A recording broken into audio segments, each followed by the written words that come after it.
Alors, toujours dans la rubrique automatisme, hein, comme vous avez vu en présentiel, nous ce qu'on a rappelé en présentiel, c'est lorsqu'on avait une droite, vous pouvez facilement calculer son coefficient directeur à l'aide de 2 points.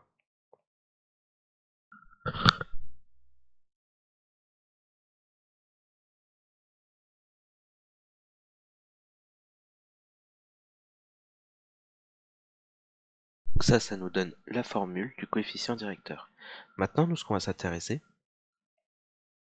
c'est lorsque je vous donne une courbe, hop, je vous donne 2 points sur cette courbe, et on va calculer le taux d'accroissement. Le taux d'accroissement, c'est tout simplement la pente formée par les 2 points qu'on aurait obtenus qui sont sur la courbe.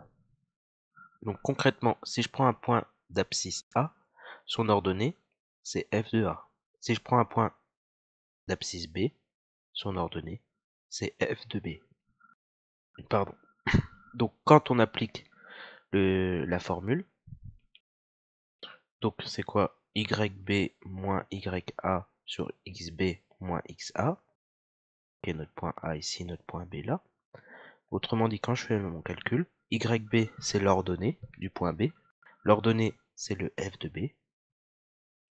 Pour YA, du coup, c'est f de A, sur XB, c'est B, et XA, c'est A.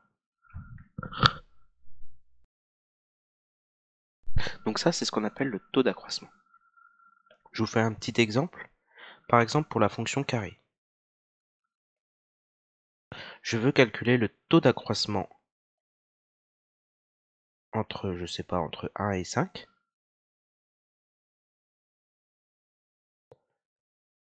Donc qu'est-ce que je fais? Le taux d'accroissement, je vais l'appeler petit a, ça va être f de 5 moins f de 1 sur 5 moins 1.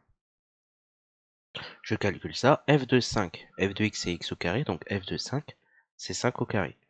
F de 1 c'est 1, donc f de 1, enfin 1, c'est 1 au carré. Sur 5 moins 1, je calcule 5 au carré 25, moins 1 au carré donc moins 1, 25 moins 1, 24, sur 4, et 24 sur 4, 24 c'est bien dans la table de 4, hein, c'est 6 fois 4, donc on obtient 6.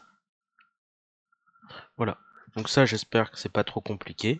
Je vous propose maintenant de vous entraîner vous-même, donc vous refaites le même calcul, sauf que cette fois je vous demande le taux d'accroissement, toujours pour la fonction carré, entre,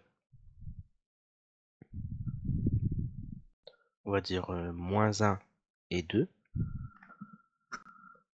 Donc mettez sur pause, essayez de le faire.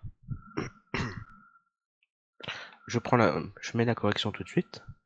Donc f de 2 moins f de moins 1 sur 2 moins moins 1. On calcule. L'image de 2, donc ça revient à élevé au carré.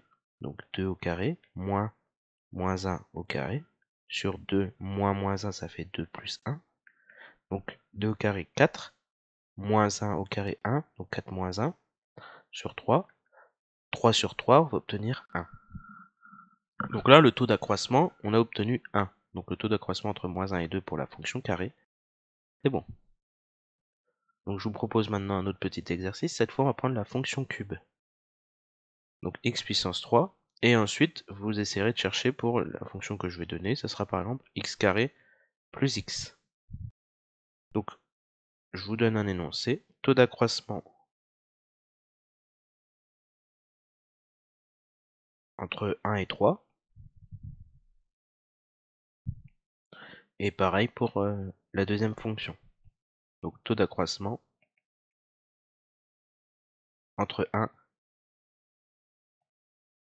et 3. Donc vous prenez 5-10 minutes, vous faites les calculs, vous mettez sur pause, et moi je recommence la correction. Donc dans la vidéo ça sera quelques secondes. Mettez sur pause, je commence la correction. Donc le taux d'accroissement, son coefficient, donc ça va être f de 3 moins f de 1 sur 3 moins 1. Donc je fais mon calcul, f de 3 donc c'est 3 au cube, moins 1 au cube, sur 3 moins 1 ce qui nous donne 2. 3 au cube c'est 3 fois 3 fois 3, 3 fois 3 9 fois 3 27. 1 au cube, c'est 1. 27 moins 1, 28. 28 sur 2, ce qui nous donne 14. Donc ça, c'est le premier taux d'accroissement.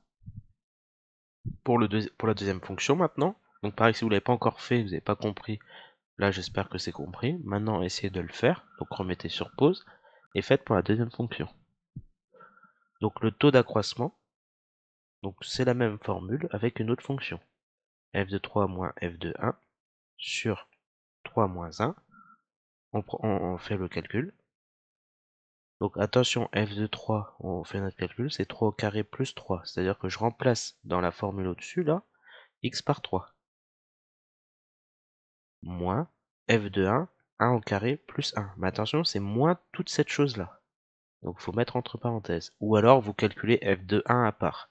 C'est-à-dire vous mettez calculer f de 1 et vous passerez par la valeur que vous aurez trouvée. Divisé par 3 moins 1, ok. 3 moins 1, bon, on l'a calculé juste avant, ça fait 2 quand même, donc vous pouvez le mettre.